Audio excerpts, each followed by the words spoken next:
কবি ডক্টর দিলীপ চক্রবর্তী কবিতা বেলাভেদ।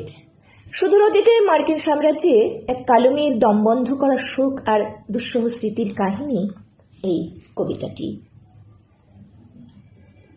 সেথে সেথে এক কালো মেয়ে, দিনরাত চাবুকের নির্মম প্রহারে সেতের পিঠের কালো চামড়া চোখচেরি গাছের ছালের মতো কোঁচকানো।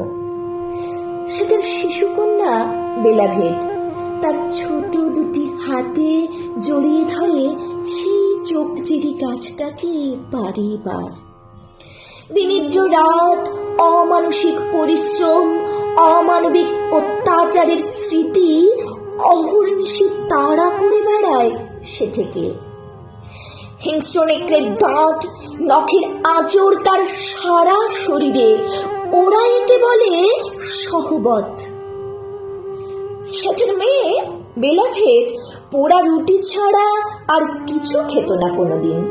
ওর নাকি সাতকুড়ক তৈরি হয়নি, এ এক জন্মগত ত্রুটি। বেলাভেদ আজ মৃত, খুন হয়ে গেছে সে। 134 নম্বর বাড়ির দেওয়ালে বেলাভেদের রক্ত মাখা ছোট ছোট আঙুলের ছাপ বেশ স্পষ্ট।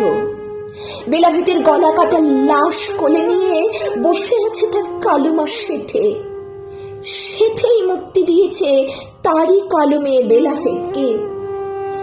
তার এই ছোট মেয়েটার পিঠে চোখচেরি গাছ জন্মাবে না কোনোদিন আর। বেলাভেদ সেথের মতো বড় হয়ে উঠবে না আর কোনোদিন।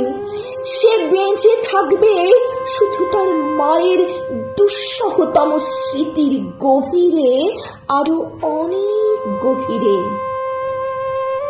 হয়তো তখন উপমহাদেশের কোনো এক মন্দিরে মন্দ্রস্বরে উচ্চারিত হবে, যা দেবী সর্বভূতেষু শক্তিরূপেণ মাতৃরূপেণ সংস্থিতা, নমস্তস্যৈ নমস্তস্যৈ নমস্তস্যৈ নমো নমঃ, নমস্তস্যৈ নমস্তস্যৈ নমস্তস্যৈ নমো নমঃ, নমস্তস্যৈ নমস্তস্যৈ